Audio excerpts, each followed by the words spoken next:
All right. Welcome, everybody. We're so happy to have you today to our Volunteer Education Speaker event sponsored by STEAC, the Short-Term Emergency Aid Committee. My name is Leanne Moody, and I am the Executive Director here at STEAC. I want to thank you for taking the time to be a part of this community conversation about how best to support our neighbors in need. The mission of STEAC is to provide immediate short-term assistance with basic necessities to Yolo County families and individuals with incomes below the poverty level. In addition, STEAC is committed to enlarging the social awareness of the community and to provide opportunities for local citizens to help others in need. It is the second part of the mission that brings us here tonight and was the impetus for creating these speaker events.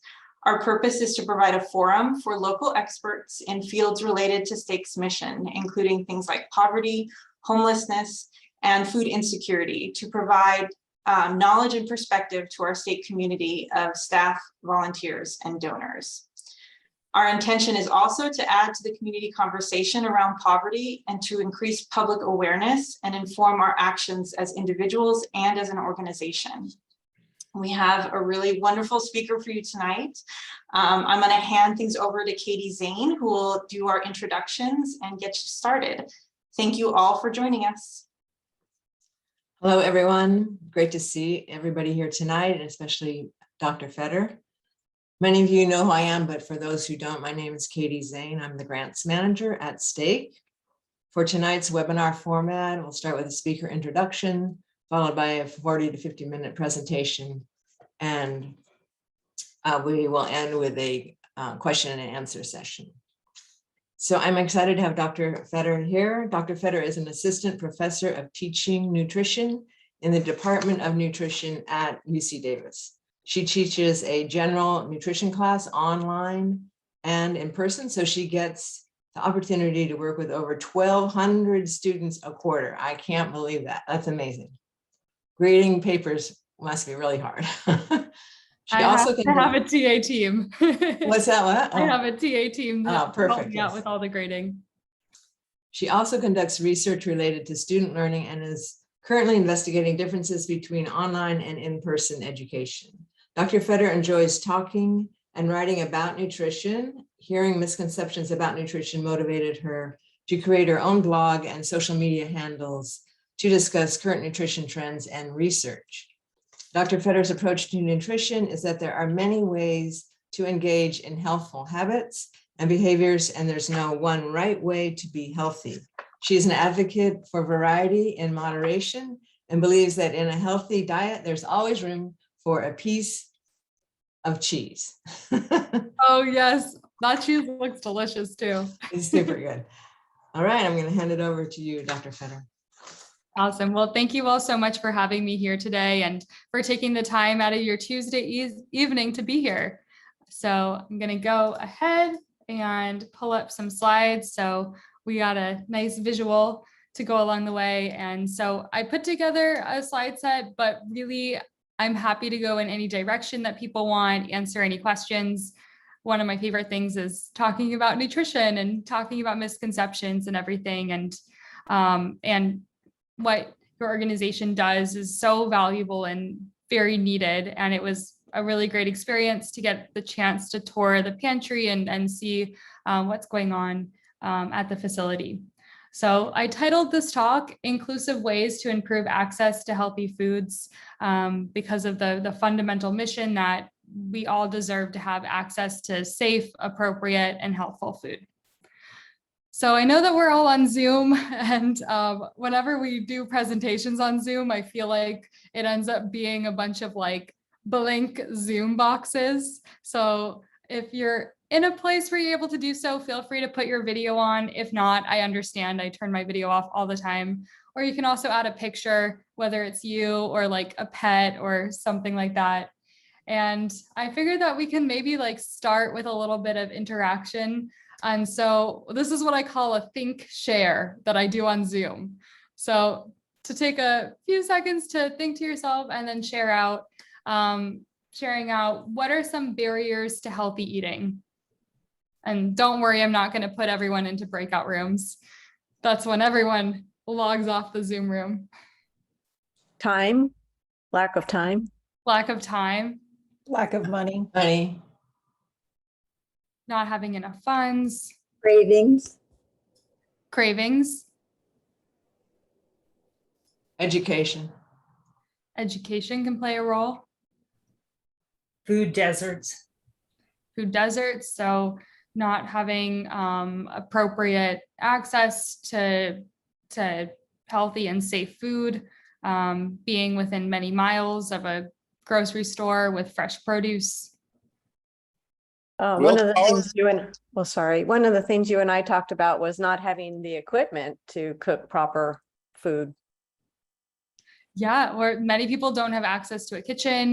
They may not have proper tools, or their tools could be inappropriate for cooking, like having a knife that's decades old and hasn't been sharpened and could be really hazardous. Fast food swamps, so being surrounded by pretty much the only food available are the fast food establishments, which are typically known to maybe not be like the most nutrient dense options. Habits, definitely. Where we pick up a habit, it becomes ingrained in us. It's hard to build habits and it's hard to get rid of habits. And so these are a great collection of all the different barriers to healthy eating. And I also see in the chat lack of cooking skills as well. So I pulled out a few that we did talk about. So not having enough time. A lot of people are maybe working multiple jobs, maybe also going to school on top of that. Commuting can play a role as well, and just not having enough time to have this time to grocery shop and prepare food.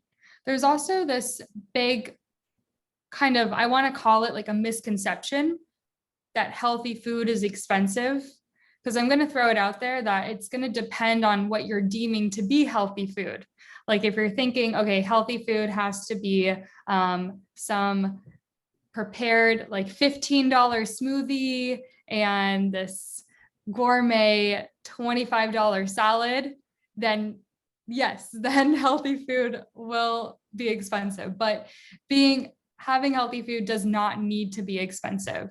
And so it's about figuring out what exactly healthful food is and how to approach it in a budget-friendly manner. I know that with I know that with inflation, food costs are rising, and that is playing a role in people's access to having healthful, affordable foods. There could also be cooking inexperience. So typically we don't have classes in schools to teach us culinary habits and how to properly cut an onion and how to prepare food. And so really the range of cooking skills can vary.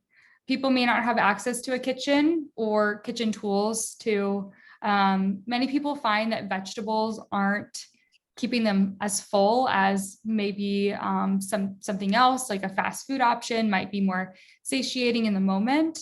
And that's a well, vegetables itself, we gotta pair them, cook them in a certain way, and then they'll end up increasing feelings of fullness.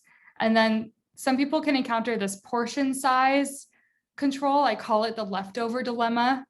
So kind of gauging, okay, how much am I preparing? How many people am I cooking for? And for example, if you're cooking for one person, it can be kind of tough to make a recipe without having a lot of different leftovers. And thinking food safety wise, I know meal prepping has gotten to be really popular, but really leftovers, depending on what they are, if they're stored properly, I probably no more than 4 to 5 days in the fridge. And so bringing up the definition of food security. So food security means having that access to enough food by everyone in the household, where people feel comfortable and confident that they know where their next meal is coming from and they don't need to worry about running out of food. Whereas food insecurity is having very encountering uncertainness about when your next meal is going to be available, and it may not be nutritionally adequate. and it may not be food safe, or there's just this uncertain ability to acquire acceptable foods in socially acceptable ways. And so that's where organizations come into play, like STEAC, that are so important with providing supplemental food access to make sure that people have enough on their plate to get them through the next few days and provide food. So there's a lot that we take for granted with being able to have that basic right of knowing when your next meal is and knowing that you have dinner, where many people all across the world don't know when their next meal is coming from. And so there's a lot of benefits that are associated with being able to properly feed yourself and have access to food. So knowing that you're getting enough nutrients to fuel your body, power you through the day. I mean, even my hypothesis about a lot of the research that says, oh, like breakfast is so important. I think where that comes from is having that meal to kind of start your day. Helps you feel more alert, knowing that you have food in your system, nutrients in your body. And then being food secure is also associated with an increased lifespan. And then I do want to point out that the slide before, and then this slide, and then my next slide was made by one of my former TAs, Britt, who has since graduated and gotten her PhD. And she's worked a lot with SNAP Ed and food assistance programs and the graduate student pantry on campus. And consequences of being food insecure could include becoming nutritionally deficient. So certain nutrients like iron deficiency is very common, also vitamin A, but also different water soluble vitamins like becoming deficient in certain B vitamins and vitamin C can occur over several weeks. There's also been an association between an increased risk of diet-related chronic diseases like cardiovascular disease, diabetes, and then also psychosocial effects. So increasing rates of depression, anxiety, feeling unable to form meaningful social connections.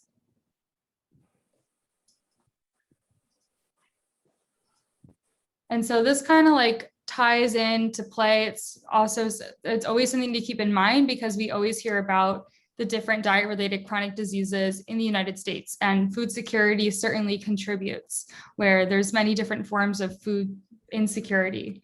And so looking at some of the statistics, and I won't quiz you on any of these numbers, but cardiovascular disease continues to be that #1 cause of death in the United States as well as worldwide, where practically about half the population have some type of cardiovascular disease. And a lot of people in the United States have high blood cholesterol, which is a risk factor. Hypertension or high blood pressure, very common. So pretty much these statistics show that almost every adult in the United States has some type of complication with their blood pressure. Almost half of adults are diagnosed with high blood pressure, and the cutoff dropped a few years ago. So even more adults are diagnosed now. And then about a third are what we call pre-hypertensive, so on the borderline of being diagnosed. And why we care about hypertension is that having high blood pressure is a risk factor for heart disease and having a stroke. And it's sort of known as a silent killer because you can't feel your blood pressure. Then also diabetes. And so with diabetes, we have type 1 diabetes, which is where the body doesn't produce insulin. And that's typically diagnosed earlier in life. And there's many different contributing causes to type 1 diabetes. We're not very entirely sure what causes type 1 diabetes. Thought to be some combination between genetics, maybe exposure to a certain type of virus, the environment. Really, we don't really know why some people get type 1 diabetes. And then what we often hear about with diet-related chronic diseases is type 2 diabetes, where the body initially had proper functioning of controlling the blood glucose levels, but something happens where now the hormone insulin the cells are no longer responding to insulin. So the blood glucose levels remains elevated. And I have some pictures of this later on because I know it's a very common condition.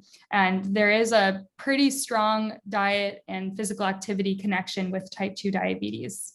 And with type 2 diabetes, it used to be thought that that was the adult onset condition, but now we're seeing people as young as 7 or 8 years old get diagnosed with type 2 diabetes.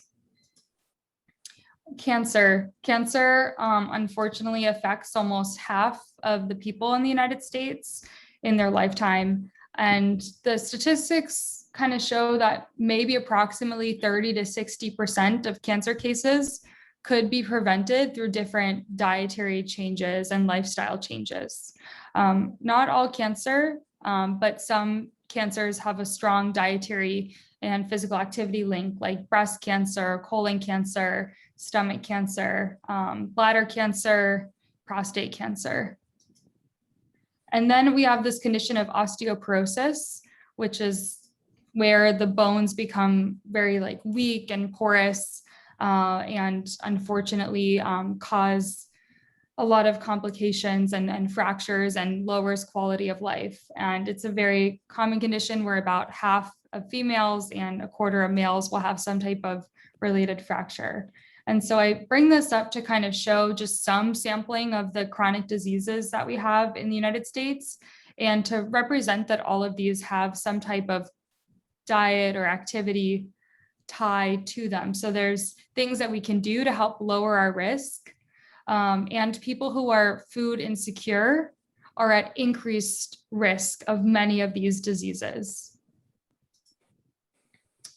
And so I pulled out this slide to just kind of give a sampling about what the overall eating pattern looks like in the United States.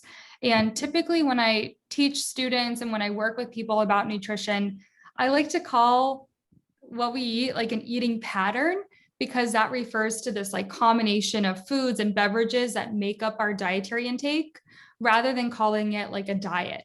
Because I feel like the word diet comes with this negative connotation and kind of comes off more rigid and restrictive, where I really want to change people's viewpoints about what we eat and let people know that that eating can be flexible, where an eating pattern is picking and choosing different foods that make up your dietary intake. And you don't need to just be eating fresh salads every day to be healthy. There's a lot of different ways to engage in healthful behaviors. So I like to reframe it an eating pattern and cultivating your own personal eating pattern. So looking at the data, kind of looking at different food groups here. Over here, we have the percent of the population below the recommendation or limit. And then over here, we have the percent of the population above the recommendation or limit. So vegetables, does anyone know the recommendation for vegetables in the United States? How many cups per day? 3 to 5. 2 cups a day. I'll say 5 to 7. Wow, that's very generous. That's great. I'm definitely a fan of 5 to 7, or with the 5 a day campaign. That was great. So the recommendation for vegetables comes out to 2.5 cups of vegetables a day. And how many people, what percent of the population in the United States for adults do you think are meeting 2.5 cups of vegetables a day? Probably about 20 to 25%. I'll say 10%. Shall we take a look at the data? So say it's about 10% meeting those recommendations. And we can see that pretty much almost everyone doesn't meet the recommendations of 2.5 cups of vegetables a day. And by cups of vegetables, and I have a slide on this too, it doesn't have to be fresh vegetables. It could be frozen, it can be canned. All of those contribute to your vegetable intake. And then if we take a look at the fruit intake, the recommendation for fruit, anyone have any ideas about how many cups per day? and gets half a cup a day. I'll say 2 cups. It is 2 cups a day, actually. So again, the recommendations, so I'm kind of pulling it out for the recommendations for adults. And so depending on the age, have like there'll be other numbers for those recommendations. So we tend to do a little bit better on fruit, maybe around like 25% meet those recommendations, but a lot of us don't. And then keeping in mind with the fruit group, dried fruit, canned fruit, frozen fruit, 100% fruit juice, all of that counts towards the fruit group. And then if we just take a kind of a quick look at the other food groups, like our grains group, making half of our grain choices whole grains. And I like that because it means that we don't need to make all of our grain choices whole grains. There's room for flexibility. So I always tell people that if you hate the taste of whole wheat pasta, go for the regular pasta. And then maybe if you enjoy brown rice versus white rice, to go for the brown rice there. Dairy, we're not doing so great on dairy. Dairy's gotten attacked pretty bad. And then the reason why dairy is included as its own separate group is because it's an excellent source of calcium and some other hard to get nutrients, where all milk in the United States is required to be fortified with vitamins A and D. And vitamin D is a really hard to get nutrient. So that's found in milk, but there's a lot of misconceptions about milk products, with milk causing inflammation or acne and other things like that. So non-dairy products have certainly been on the rise, but there's also other ways to get your calcium. And also if you're lactose intolerant, don't force yourself to have dairy. Lots of non-dairy options or lactose-free options as well. But I bring this up to kind of showcase that dairy used to be a relatively inexpensive food group that provided a lot of different nutrients in it. That's just not really being consumed very much anymore. Protein, not so bad. Healthful oils, room for improvement.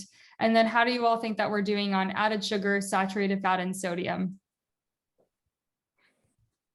Consuming too much, probably. We are definitely going a little overboard on our added sugar, saturated fat, and sodium. And you know what? As humans, we're wired to seek out sugar and fat and sodium because it was a sign of calorie dense foods. And back in the time of early humans, we didn't know when our next meal was going to be. And so we are wired to seek out these foods to have enough energy to survive and thrive and everything. So it's just so happens that nowadays in the United States, we tend to have a lot of food availability, and that food availability tends to highlight a lot of sugar, fat, and sodium. And then also for people experiencing food insecurity, only having access to establishments that are serving like sugar, fat, sodium, that's a form of food insecurity as well, where yes, they're eating the food, but it's not providing adequate nutrients. And so introducing this term nutrient density, and has anyone heard of nutrient density before? So I'm seeing some nods and some shakes. And so that nutrient density, I love talking about food in this language. I prefer to use the terms nutrient dense rather than saying, oh, this is healthy and this is junk food, because currently there's no set definition of what healthy means. You can call anything healthy. The Food and Drug Administration is working on making an actual regulated healthy claim.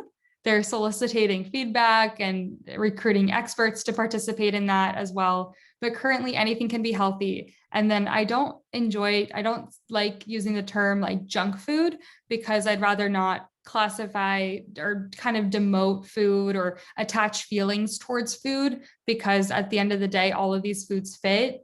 And my approach, my belief is cultivating your eating pattern with focusing on certain foods like nutrient dense foods, more so than empty calorie foods, but still, of course, allowing yourself piece of cheese, piece of cake, things like that. And so that nutrient dense foods are these that have a large amount of at least one or more essential nutrients relative to the number of calories that it's providing per serving. And so these are all some examples of nutrient dense foods like fish and eggs. Liver always gets thrown up there as a very nutrient dense food, even though we don't see it. It hasn't been very common in the everyday food supply, where you can't really go to Chipotle or McDonald's and get like a liver. But maybe one day. Kale, seaweed, blueberries. We have canned sardines, and then just like a note about canned sardines, certainly nutrient dense, but we may want to consider draining out the sardines to help lower the sodium intake or giving it a quick rinse off. And then what we want to do with our overall eating pattern is to focus on variety. So choosing a variety of nutrient dense foods from vegetables, fruits, grains, protein, and dairy to help to cultivate our eating pattern.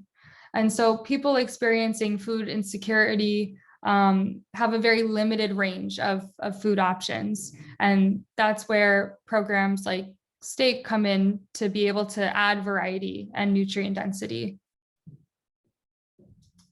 And then the final point about kind of like general guidelines with nutrition, we're told, okay, we want to limit our added sugars and saturated fat and sodium. And so sources like sugar sweetened beverages often get thrown in because it's seen as sort of this like more easy disposable area of your eating pattern to substitute or remove. And then the reasoning behind why we want to limit all these is because of research showing an association between high intakes and increased risk of certain diseases. So what I want to reiterate is that the research doesn't say like, if you have a soda, you're going to get heart disease. It's saying that if you're having like a lot of consistently exceeding your added sugar intake every day, year after year, it's a contributing factor for certain diet-related chronic diseases. And I do want to throw in, it is a misconception that added sugar causes diabetes. Added sugar doesn't directly cause diabetes, but added sugar is the source of caloric value with not providing very much essential nutrients. And if we're exceeding our energy balance, it can lead to some disruptions with what's going on inside of us that can contribute to conditions like type 2 diabetes and heart disease. So the occasional cheeseburger, the occasional ice cream shake, completely fine in a dietary pattern. The concern is that if your dietary pattern is only making up these foods. Any questions so far?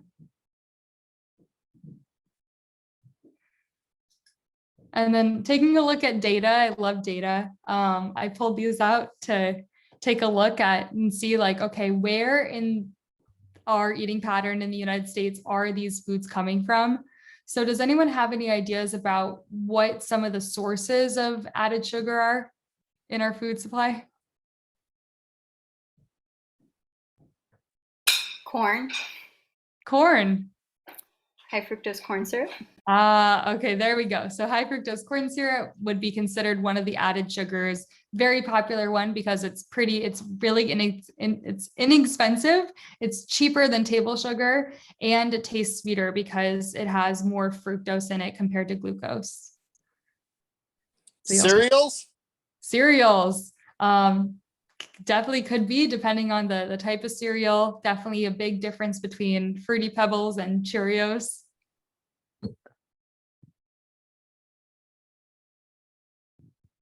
Are you saying like sugar beets? Like where does it actually, what's the vegetable that produces it? Oh, my apologies. I was trying to get at what food products or beverage products contribute a lot of added sugar. Candy. Candy, definitely. I'm wondering if Starbucks lattes, so the sugary drinks that people don't think about the sugar in them.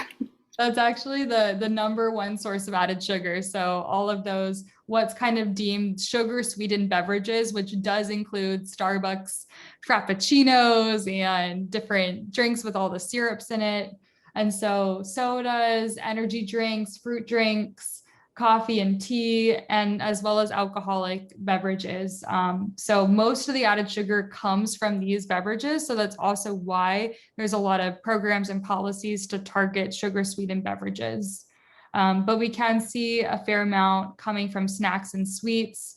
And then there's others coming from sources that maybe we didn't quite anticipate, like grains. So a lot of sliced bread, if you're buying on the shelf, has high fructose corn syrup in it to sweeten it up. And so I always recommend just take a look at the ingredients list. And then I saw that it's, Deborah was showing me that Upper Crust Bakery donates the bread, which is fantastic. So that's going to be like homemade bread, and they're not going to be using high fructose corn syrup. Mhm. So looking at the other sources of saturated fat, for saturated fat, a lot of it's coming from things like burgers, sandwiches, pizza, different dishes and everything. And we can find saturated fat all across the board. And what's interesting about saturated fat is kind of similar with added sugars. Saturated fat intake itself has not been shown to cause heart disease. It's just linked to heart disease. High intakes of saturated fat has been linked to increased risk of heart disease. And so it gets a lot of misconceptions around there. So overall, it's recommended to follow the recommendations for saturated fat, but some people can end up be perfectly healthy and fine if they're going a little overboard or over the recommendations on saturated fat. And then sources of sodium in the population, it's coming a lot from those mixed dishes. So most of the salt that we consume in the United States comes from salt that's added to food during processing. So it's not the salt that we're adding to our dishes at the table, but it's the salt that's going to be found in any packaged food item. So if you take a look at any nutrition facts label on any canned food item, any boxed crackers, sliced bread, frozen meals, etc., you'll find a fair amount of sodium in it. And that salt's there to add flavor and also serve as a preservative. And so I have some recommendations about what to do with salt intake and everything. Any questions? Yeah, on the salt intake, is it the USDA, they're going to have food processors cut back on sodium? Is that coming up in the near future? There's something about cutting back on sodium. I know they've been really trying to limit the sodium intake for a while, where it was really coming out with the Healthy Hungry Free Kids Act of 2010 was that first update to the National School Lunch Program since its creation in, I think, 1950s, late 1940s. I'm forgetting the date. And with that, schools were tasked to lower sodium in the school meals, but they were unable to do so because the products didn't contain low enough sodium levels. So they kept having to put that off. So I think like overall, just the products that we have on the market, I need to refresh my memory about if there's like a nationwide call to reduce sodium levels in products, but it certainly is a big issue because a lot of that sodium intake seems to be out of our control if we're buying a certain product. And then there's different products that we can choose from: low sodium, reduced sodium. I know I'll just jump ahead to this slide that I have where there's different label claims that are all regulated about. We most often see low sodium and reduced sodium, and there's a difference in definition there. So low sodium refers to having less than 140 milligrams per serving. And the recommendation for sodium is less than 2,300 milligrams per day. And then reduced sodium is sort of this comparison to the other product. So it has to have at least 25% less salt than the original product. Hey, Dr. Fetter. Yeah. Yeah, to Melinda's point, I mean, is there a way that, I mean, it's the manufacturer of a lot of these consumer products that are, foisted on us of packaging that we could, I mean, that we really want to have less sodium and, things like that put in those packaging. Like, I mean, when we're in the pantry, we're trying to find some cans that have low salt, and we do advise our, clients that they can rinse them and reduce about 40% of the salt. But it'd be nice if the manufacturer would, can the beans and the vegetables, and we can, as a consumer, we could add the flavors that we'd like. Is there any way that, we have some kind of voice or a way to communicate that to the, I don't know. Yeah, it would be so, I definitely agree. It would be so nice. And then I know that, so with adding salt to different canned items, there is a level of food safety there for why the salt's being added to preserve and prevent bacteria growth. But to the levels that are found in a lot of products, there's room for reduction, because we see that even with low salt products, it's still food safe and they're cutting the sodium amount. So all that I can really think of, unfortunately, is commenting on the Food and Drug Administration website when they have different calls out. So I have to take a look at the call for food companies to reduce salt intake, and then also specifically reaching out to certain food companies. I know it's difficult, I think, especially with larger corporations, where it's sort of feel like your voice is getting lost in a sea of voices, but maybe some smaller manufacturers would be able to see the feedback more easily. But I think being consistent about the feedback, and what we can do as consumers is to specifically purchase only the lower salt product and request more availability of lower salt products in the grocery store for their purchasers and things like that. So I know it's small, and overall it doesn't really seem like too much. But if enough of us do it, and over time, if we're consistent, then hopefully we can make some change. Because unfortunately, at the end of the day, the food companies, they are businesses, and they are big businesses, and they want to turn a profit. And so they want to sell to consumers. So if they see the demand shifting, then they'll follow that demand. And so we need to work together to create change in the foods that are available to us. I have a comment, Deborah. Maybe when I was donating to is it every 2 or 3 months, the neighborhood food donation, and the newsletter, or the little email that came out to me right before that, it would have a list of foods that were recommended for the pantry. And if there had been a note that said something like, if you can choose low sodium foods, that would be helpful for our pantry. Or you could even list, when you're choosing a product, if you could look at the sodium content, and if you could try to have it below so many milligrams, and maybe Debbie could help you with that. But that would have been helpful to me, because I would have looked at the back of the package and decided, oh, this one's too high in sodium, I won't buy it, I'll buy this other one instead. Yeah, good point. We recently, Janelli created a donor suggestion brochure that I gave to Dr. Fetter. And basically, we are trying to be more specific to our donors without stepping on toes of saying, when you donate cereal, I put in parens, non-sugar, or less sugar is preferred. So we are trying to do that, and we've made some shifts, but we can be a little bit more specific. I'll tell them to put that out. Well, and even when I was buying the oatmeal packs, I wanted to buy the plain oatmeal without sugar, but I thought, oh, well, the kids eat it. And just having that little bit of information, like you're welcome to donate, the non-sweetened oatmeal packs as well as the sweetened oatmeal packs, or, these are the ones that fly off the shelf. Or these are the ones we would recommend because they are lower in sugar, or just whatever's going to work. I know you definitely want the items chosen to be used. You don't want any food waste. But I would have been happy to buy things that were lower sodium and lower sugar if I had known they'd be chosen. Go ahead. That'd be great. And I'm happy to help with any messaging. And it's hard because also many of us don't look at the food label when we're doing our shopping too.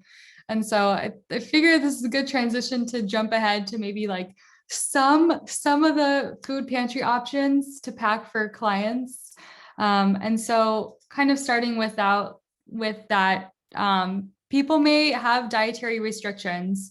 And what this is kind of like a sampling of just some of the ones that are out there: gluten-free, halal, no, contains nuts, or soy-free, peanut-free, can't have shellfish, kosher, vegetarian. And so what I always recommend doing with when working with anyone about their dietary pattern is to start off with like, are there any dietary restrictions that you have? And then like making a quick note. And some dietary restrictions are ones that we commonly hear, like I'm vegetarian or I'm vegan. And then some are less common, where there's a lot of also just information that floats out there about nutrition, and someone might be avoiding a particular ingredient. Like for example, recently canola oil was under attack, and many people were saying, okay, I'm going canola oil free. It was a whole thing on social media. So my recommendation is to always refrain from any type of judgment that someone might be doing with their dietary pattern. I always tell myself, it's none of my business what other people are eating, and I'm just here to serve as an aid, as a tool, and help them achieve what they're looking to achieve. And so by just kind of reframing from any sort of judgment, or like, oh, are you sure that you really don't want to eat canola oil? Just kind of making a note and like moving on and not giving too much attention there. And then looking at the food label. So I always have a lot to say about this food label. It honestly sucks. It's not great. To kind of sum it up, I have always been fascinated with the nutrition facts food label, and even, was scouring through that research before we got the new label that was supposed to be better. You know what? It's kind of worse in some ways. So first off, just looking at this, it's incredibly not user-friendly at all. And I don't know why they keep emphasizing even more the amount of calories, which just equates to the amount of energy that something's providing. And so they always highlight energy, and it's unfortunate because it causes a lot of consumers to make dietary decisions based on the amount of calories, which really, I encourage everyone to use the number of calories as a comparison to look at the other nutrients that are present in the item. So if something has a high caloric value and not very much essential nutrients, like there's not much protein or calcium, vitamin D, etc., then that's kind of a signal that it might be less nutrient dense. But if something has, like certain number of calories, whatever, and then an ample amount of different essential nutrients, that's a sign of nutrient dense foods.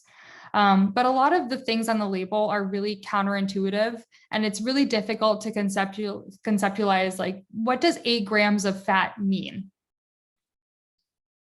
Like I have studied nutrition for practically almost all my life, and I can't tell you what an 8-gram visual of fat means in terms of the context of health.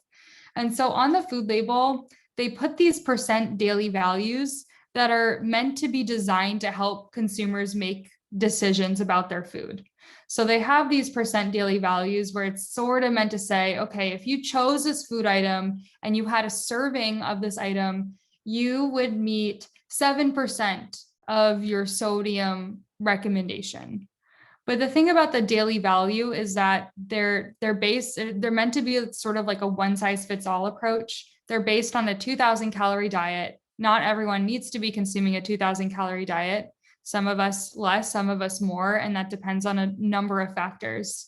And so they're not like the best visual, the best gauge. We have a long way to go with making these labels a lot more user-friendly. But what I wanted to kind of draw your attention to was that from the daily value, in order for certain label claims to be made, so Meg was talking about finding like low sugar options or low salt options. And so if it had 5% of the daily value or less, then the product could be labeled as low, like low sodium, low sugar. Except actually these days, there's not actually like a very specific regulation about label claims related to added sugar yet. So that's a whole other can of worms. What that's meant to say is that don't believe everything that you see on the label. 20% or more of the daily value is termed as high. So looking at this product, we can see that one serving provides 45% of the daily value for iron. So this would be something that's high in iron. But then also at the same time, added sugars, we have that teased out on the food label now. So added sugars refer to sugars that are being added to the food during processing. And those are the ones that are associated with an increased risk of different chronic diseases. So the overall recommendation is we want to limit our added sugars to less than 10% of our total calories. So a lot of percentages there. And so you can like use these as a tool to make these package comparisons. So 5% or less, low, 20% or more is high. And so I pulled out this picture of Deborah from the presentation that you sent me. So thinking about some nutrients to promote that are available that I saw when I toured the pantry. So access to eggs, turkey meat, fantastic choice, especially that frozen turkey meat. It'll keep for a while and it doesn't have very much saturated fat and provides this high quality protein. When there's access to yogurt, that's also a great source of protein and it provides other nutrients like calcium and probiotics. Cheese, having cheese available, great source of protein and calcium. The only thing with cheese is just being mindful about the overall saturated fat intake. But that's just kind of how food comes into play. Foods are food matrices, and they're going to have some of more of certain nutrients and some less. And then to also create high quality proteins, you can mix and match what's called like incomplete proteins. So things like cereals and bread, beans, nuts, and nut butter, having a combination of those, and it doesn't need to be all at once, even though things like a peanut butter sandwich goes great, or rice and beans tastes excellent. As long as you spread it out within about a day, you can form that high quality protein. So having these options available can help improve feelings of fullness and help people meet their protein needs so that their body's able to repair and replenish tissue and prevent losing muscle mass.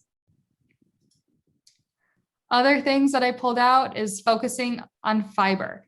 So in order to find the fiber, we have to look at ingredient lists. And so the overall recommendation from the daily value is 25 grams of fiber, and many people tend to be low on fiber. If we're looking at more specific recommendations, it's 38 grams for males and 25 grams for females. So males actually are advised to consume more fiber. So keeping that in mind as well. We have two types of fiber: water insoluble fiber, which is found in like whole grains and vegetables and beans. And that type of fiber helps prevent colon cancer, helps reduce constipation, prevent hemorrhoids, diverticulitis. So a lot of really common conditions.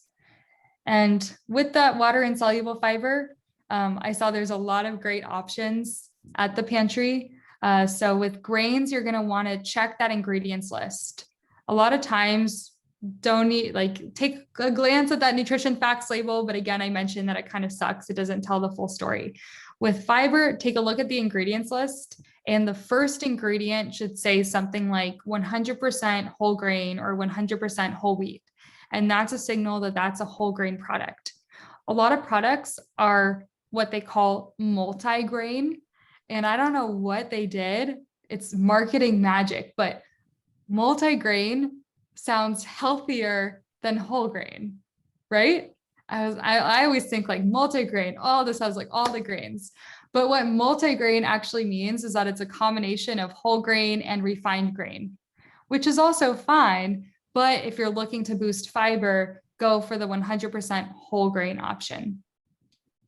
Other options for water insoluble fiber include vegetables. And again, vegetables can be canned, they can be frozen. They don't need to necessarily be fresh vegetables. And I saw that there is access to some fresh vegetables, which is fantastic to have. But just keep in mind that it doesn't have to be fresh. And as well as beans, great staple, inexpensive, provide a lot of nutrients, and a lot of different ways to prepare beans in the diet or eating pattern. And then we also have water soluble fiber, and this type of fiber that is found in fruit, beans, and oats, and it helps to lower blood cholesterol. So then it's linked to helping to reduce risk of heart disease. And a lot of great options there. And again, fruit, this could be dried fruit, it could be canned fruit, frozen fruit, etc. Anyone have any questions?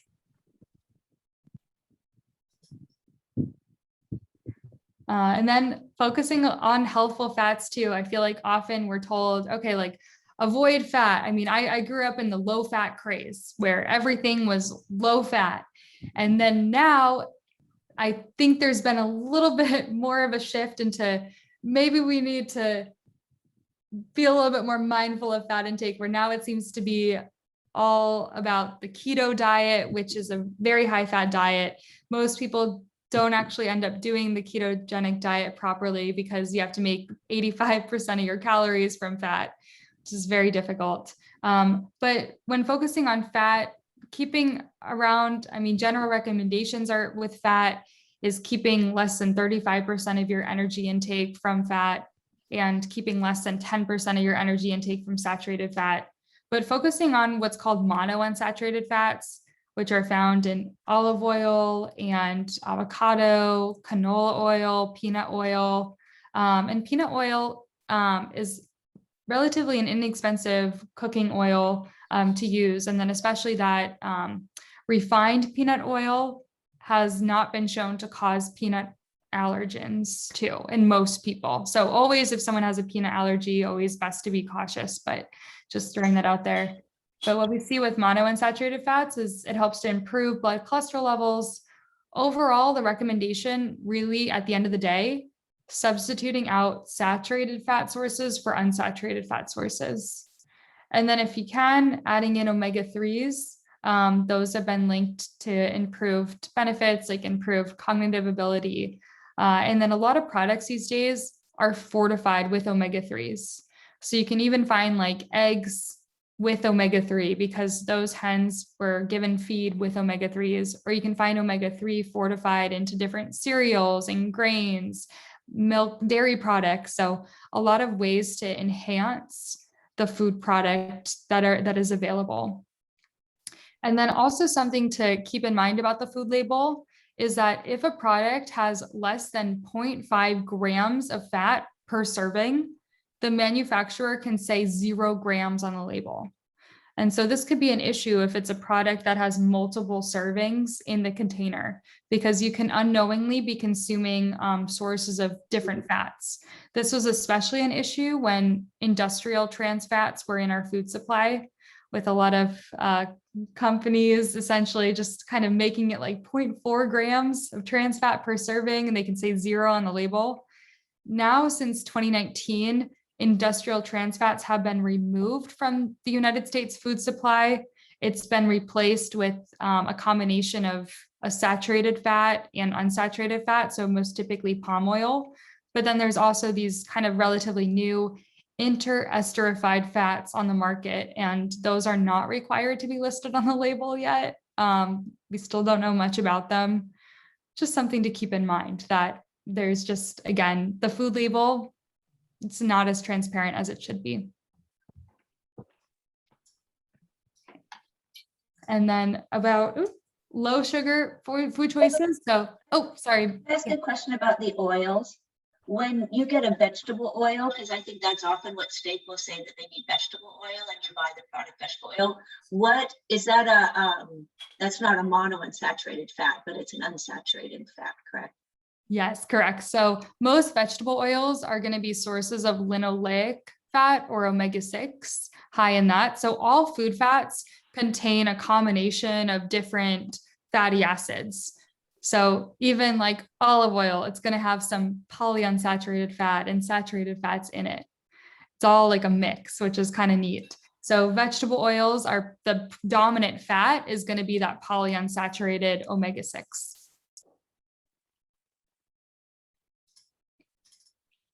And then bringing in the low sugar food choices. So things like plain oatmeal, or for the oatmeal with the flavorings, like I love those apple and cinnamon oatmeal ones, the maple syrup one. They do make them with low sugar options. So that could be something to consider too. And then cereals that have less than 5% of the daily value for added sugar. And these are just a few that I believe meet that criteria, like Cheerios, Kix, Total, and the original Puffin cereal. So there's a lot of options out there. But again, like if a cereal has a bit more above that sugar, overall, it's sort of like thinking about, okay, the added sugar intake is being factored into the overall eating pattern. So not everything needs to be super low in sugar, but just like focusing on like some of these could be helpful. And then purchasing like frozen fruit and veggies that don't have extra syrups in them. And then seeking out things like the water packed canned fruit could help reduce the amount of sugar. And then I think that certain canned fruits like peaches, they have less added sugar associated with them as well. It's always tough. I know that Deborah was talking about advising clients to rinse canned food in water or drain out the syrup. But once people leave with the food item, you can never really know what they're going to do or how they're going to eat it. And that's okay. It's providing nourishment and variety and moderation. Okay. And then I had this slide about that added sugar, so you can see it on the label. We have sugars, the total sugars, which include some sugar that's naturally found in a food item. Those sugars that are found naturally in food, like natural sugars found in fruit, natural sugars found in dairy, those have not been linked to increasing risk of chronic disease. Okay. And then I've already talked through the salt. And so I see that we're approaching 7 p.m. So I think what I'll do is pause here and maybe take some questions. And actually, maybe before questions, just kind of bring up that if you're looking to learn more about some nutrition, we do have some great resources located on the Center for Nutrition in Schools website, cns.ucdavis.edu. We have a variety of different fact sheets that can provide some more background. Your website also is good. At the UC Davis website, you're the one that you have all your questions and answers on. Oh, thank you. Yeah, feel free to just Google search me on the faculty webpage, and I linked some articles that I've written. Okay. And Karen, you have a question? Oh, I'd like to make a couple of comments. Yes, please. So the first comment is that on the protein sources, you mentioned yogurt. And I just want to point out that a high percentage of Asian Americans, African Americans, and Native Americans are lactose intolerant. So consider that certain dairy choices are not helpful for them.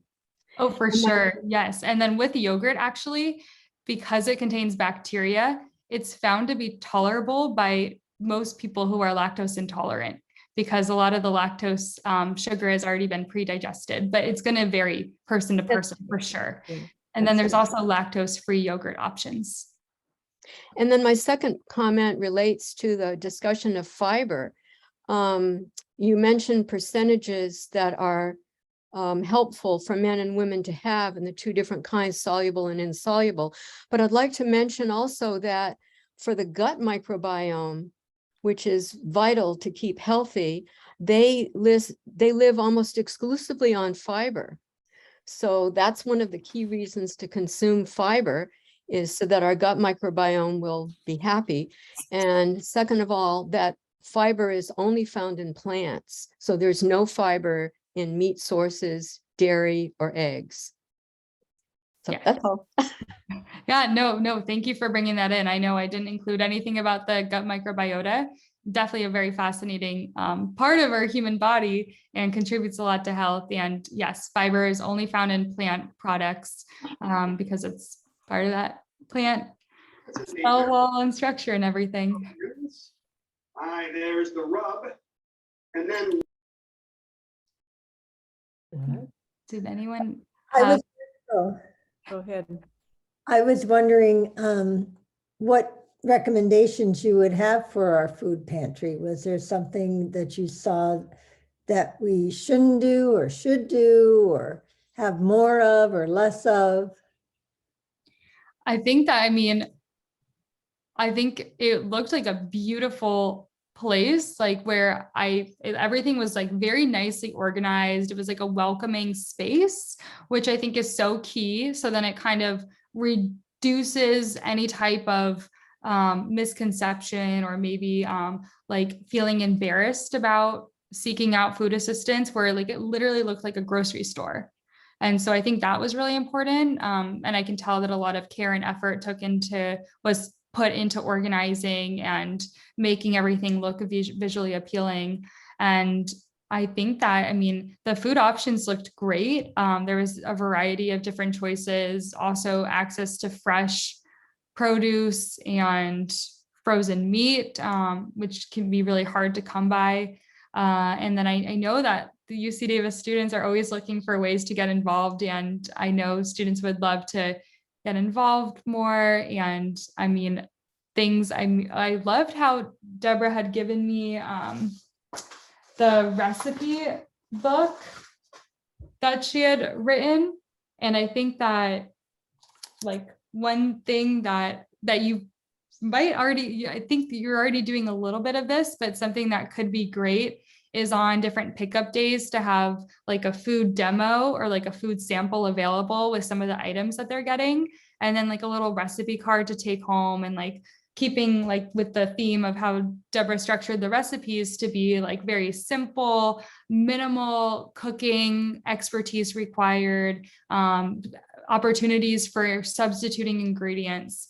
And then I know that like students would probably love to get involved with that and like writing little like fact sheets about different nutrition facts, like nutrition bite-sized pieces of advice and things like that. And so I think that just overall, like having the space, giving people food assistance, getting them through the next few days, and then just keeping up the great work with just making it like socially acceptable and appropriate, I think is key.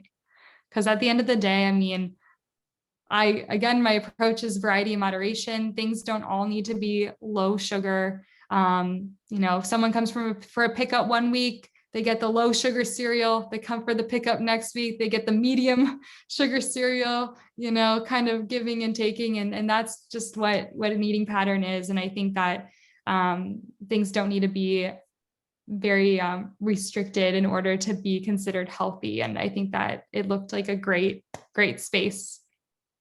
Oh, thank you. Great. Thank you. And I know I prepared too much. I didn't get through all my content that I picked out. So Yeah, no, super interesting presentation for sure. Thank you. Thank you for having me, and you're always welcome. Oh to yeah. Send me an email if you have any questions, or if you're looking for specific interns or something. I'm happy to connect with the UC Davis undergraduate students. Yeah, Thank you so much, Debbie. Yeah, That was thank you. incredible. It was really helpful. Thank you all very much for having me, and happy to communicate, follow-up questions and all the things. So Have a Can great. can you share your slide? Can you send a copy of your slides or no? Sure. Yeah, I'll send a That'd be copy great. of the slides. Okay, wonderful. I'll Yeah. include some of Yeah, the ones thank that you I. so much. Yeah, Thank- especially considering you're so swamped, you have classes starting tomorrow. Yeah. So, and you just had such an interesting presentation. I really appreciate it. And thanks to everyone Appreciate- who was here tonight to hear the presentation as well. Yeah. Thank you all very much. for Appreciate coming. your energy. Yeah, thank you. Thank you, everyone. everyone. Bye. All right, bye-bye. Moderation. I like that. And variety. Oh, Yeah, another. that was cat. great. Hey, Janelle, I saw your cat.